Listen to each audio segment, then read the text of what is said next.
tapi kununya nyahoeun mah kudu jetueun geus kaambe sihir komo aya bacaanana.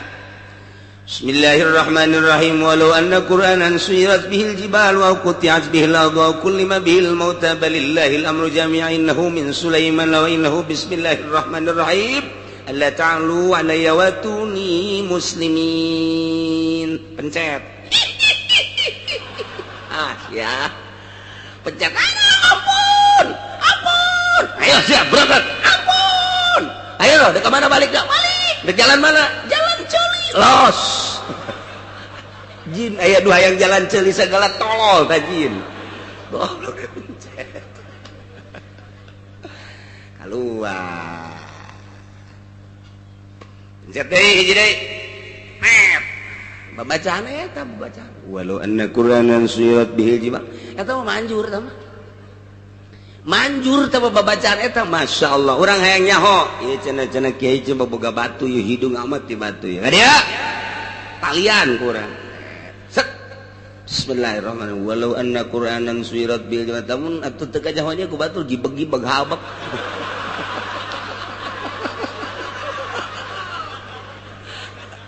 Jauh lu nyaho atuh. Tapi ternyata ngagibeg sorangan eta teh. Coba urang teh combong. Cicing bae nya. Badar asem. Cicing bae. Kabar dieuna kitu. Naon ieu gede tah? Bangsa. Batu kinyang. Wong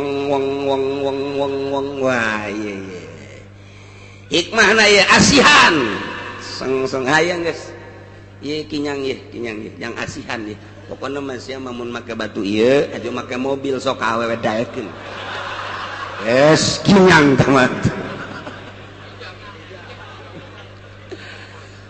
orang lain ka batu na inopana.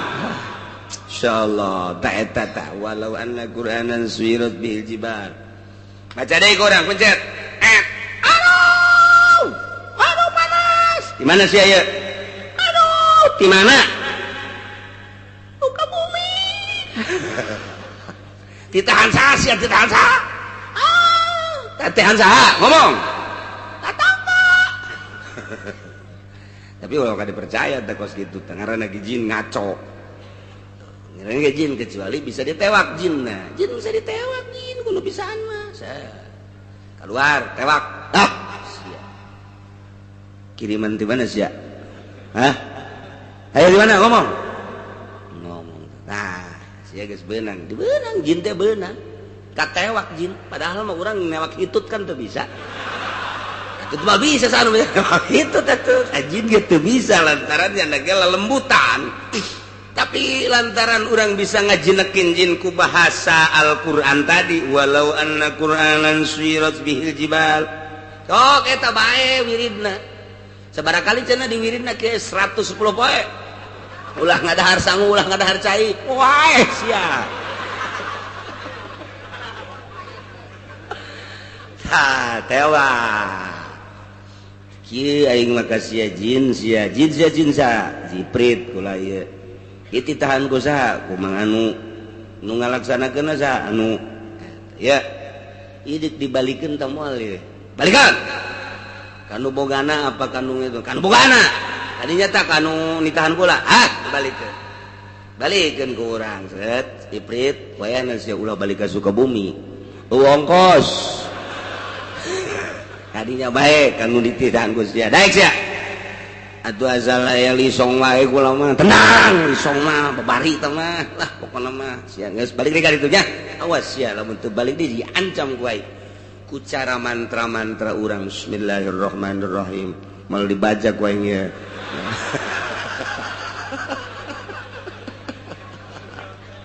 lepas gazat bluk asup ka ditu nu itu gua nu gendut.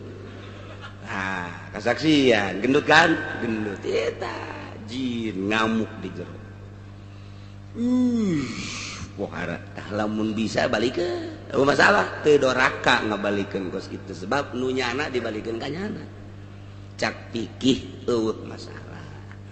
tukang teluh mau wajib dipaehan tukang teluh tuh kos gitu. Tapi lamun urang lemah mah masalah di teluh misalnya ku batur geus ka dokter bersyariat tetep bae majalah lain medis. Ieu mah kuduna jelema bisalah geus bae ulama dek nemah bae cenah kudu paeh geus waktuna meureun nemah bae dek dirasakeun bae ku sorangan atuh masalah. Masalah kuat mah kos kitu. Kangjeng Nabi pernah ditelupan Kangjeng Nabi. Lumantak aya ilmu teluh teh. Jang di Jawa Barat adalah Sukabumi, Pelabuhan Ratu. Jang di daerah Ciamis di ditu di Pangandaran. Jang di daerah Cirebon eta didinya di pantai Cirebon. Jang di ditu di Jawa Timur atau tempat-tempatnya sarua. Ai Banten mah ilmu teluhna leutik Banten mah. Laletik ilmu teluhna. Saeutik aya mah aya ngan leutik ilmu Banten mah teluhna teh teu pati sabaraha. Entek eleh perteluhan mah ku Sukabumi, eleh perteluhan mah ku Pangandaran, di Banten mah aya ge saeutik. Aya lalagan doang Banten mah paling gak atul. Kos kitu doang bae ilmu Banten mah. Ke datang nu neluhna ge ka dinya. Oh, sia mah diteluh bukan nyana. Sia beteng di kieu-kieu dibacaan. Cabut set. Buat. Keluar engsel. Masya Allah di beteng aya engselan cak keluarga coba keluarkeun nu loba kula dek ngabangun bisa jualan engsel urang ya Allah ya Rabbi bisa heueuh bisa henteu kos kitu ngan kos kitu mah henteu sabenerna mah fa ilam yamus lam tuzadil jawaih lamun teu paeh eta jelema nu dianiayana fa ilam yamut maka lamun teu paeh jelema anu dibacokna lam tuzadil jawaib fil azhar temenang ditambahan tatuna nurutkeun ceuk kaul azhar sakitu bae yakni mumasalah walawi tasamatu sumamata Kizaid dianiaya Kuki Umar walikatna dibacok make bedog jero luar biasa tete Kizaid dibacok Kuki Umar atuh Kizaid hayang males kaki Umar Kizaid hayang males kaki Umar bacok deui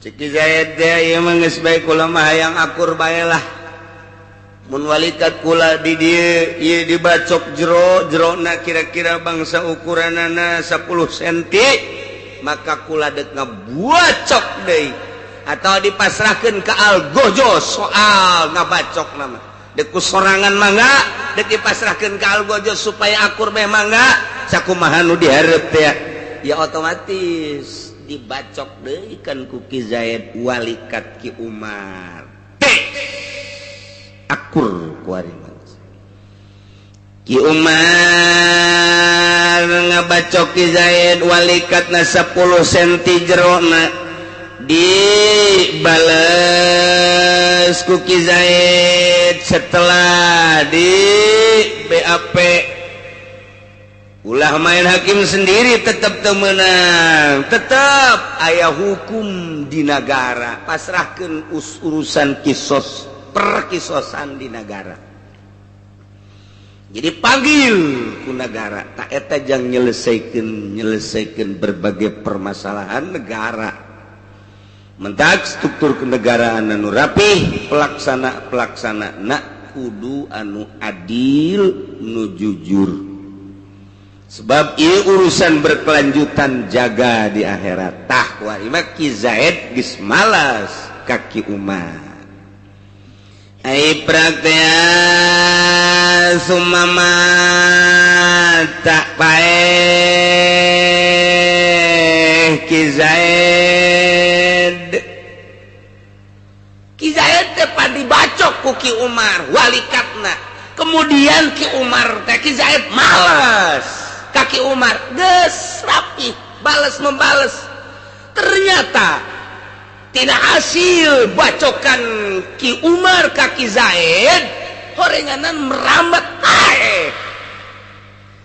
paeh tak Ki Zaid teh anu dibacok pertama teh paeh geus dibales ai bacokan pertama nama ta eta teh kudu dikisos apa henteu ja bacokan nama eta keneh datang kadinya ieu permasalahan. Masya Allah balikan deh padahal mah ieu mah teu dilaksanakeun teu mah kajen bolak-balik di dieu bae geus kajina nya oye Ki Umar ngabacok Ki Zaid walikana 10 cm pihak Ki Zaid lapor kanu berwajib polisi nanggep Ki Umar sidang di meja hijau. Setelah data-data lengkap bahwa Ki Umar adalah pelakuna lantaran loba saksi-saksi, maka Ki Umar kuari dikenakan sanksina mu masalah akurkan bacok deh urusan ngabalsna dek langsung ku Ki Zaid atau aku para wali-walin atau dipasrahkan ke algozokna nu jelas bacok deui Ki Umar sarua jeung bacokan Ki Umar terhadap Ki Zaid haralik sapoe 2 poe 3 poe ternyata Ki Zaid horenganan parah nemu nu Ki Zaid eta Ki Zaid tah berkelanjutan peh kitu kumaha eta teh apakah Ki Umar teh kudu dipaehan deui apa henteu cek di dieu cenah walau ikasolamun geus kisos Ki Zaid maktuun ye beres bales teh sumamata Ki Zaid pae bisirayatin kulantaran marambat tina ngemuna eta tatu ta'i pali-wali maka menang kawali na Ki Zaid hazun menang ngabalas langsung maehan deui Ki Umar lantaran tidinya keneh tatu nama pas paehan deui bae geus ngan carana langsung penggal leherna kadua alternatif walahu menang ampun ngahampura bae binis fidiatin kalawan saparodiat kuari manggeus bae atulah geus pae Ki Zaid na pihak walina kuari mah teu nungtut urusan kaki Umar jamales geus ngan kuari mah dipenta bae ayeuna mah saparodiat tuh baraha 50 onta mun 100 onta setengahna 50 onta 50 sapieun harga sapina anu geus manjing eta sekitar 10 juta berarti lamun 50 juta bika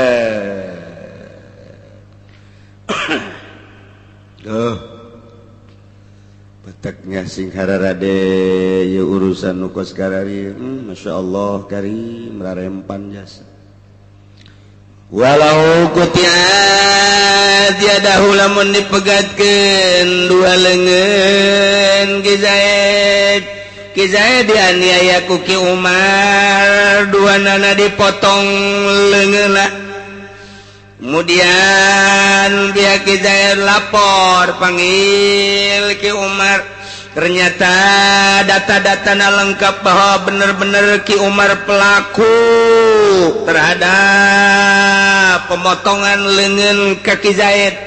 Ya dibaleslah, maka pihak Ki Zaid ngabales ka Ki Umar.